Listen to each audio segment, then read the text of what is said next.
Hey guys, so I've been seeing so many stories and posts. I'm so glad you decided to join me on this, and I've also been seeing that you guys are having some problems and getting stuck here and there, so I'm going to try and help you out. I have picked some of the most frequent problems that you guys have been facing, and I'm going to address it.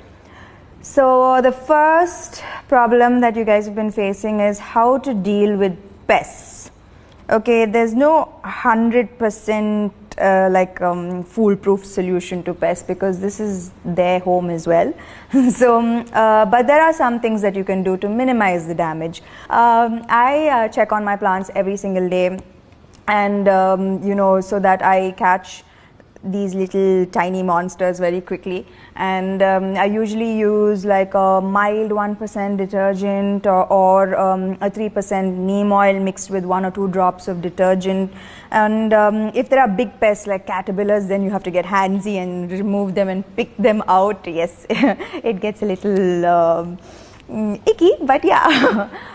Then if it's at a later stage of infection, then you'd probably have to cut off the infected branches and leaves, or use a higher concentrate of neem oil and the detergent.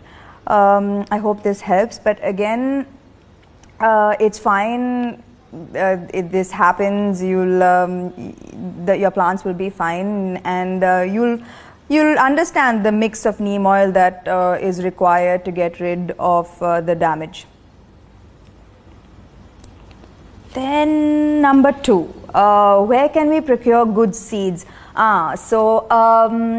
Good seeds, organic seeds, are basically seeds that don't have a chemical coating. And usually if you if you visit your local nurseries and your local shops, that's where you get reliable seeds. And also, if it's trial and error actually with seeds. Experience is your best teacher with seeds. That's what I have realized.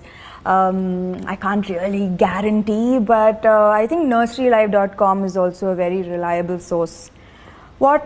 And the third question is, why are the roots rotting in germination stage? So this can be because your soil is not aerated enough. So make sure that your soil is a little loose and it can breathe, and also there's a good drainage system. So usually I use grow bags, so sometimes you tend to overwater it and then you're drowning the plants. So with grow bags, the excess water always drains out. Again, use a healthy seed. So this should solve that problem.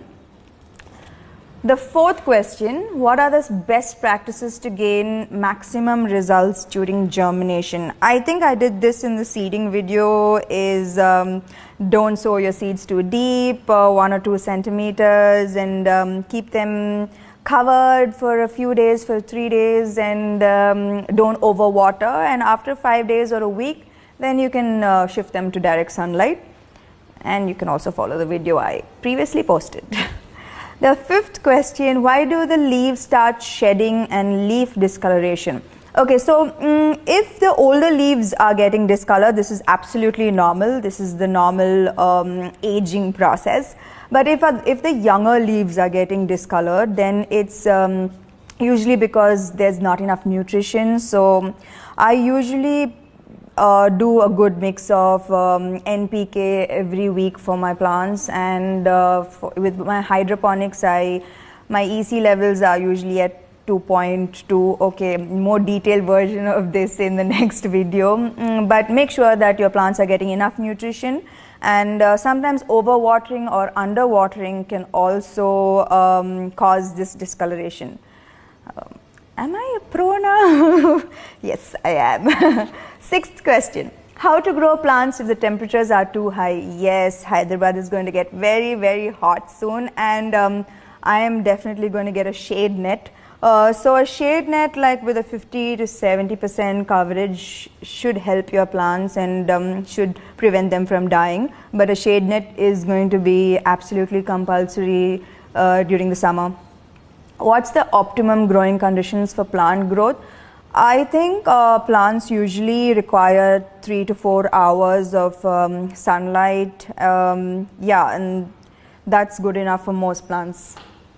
I hope that has answered some of your questions, and I hope now you're ready to plant again and to take that chance again.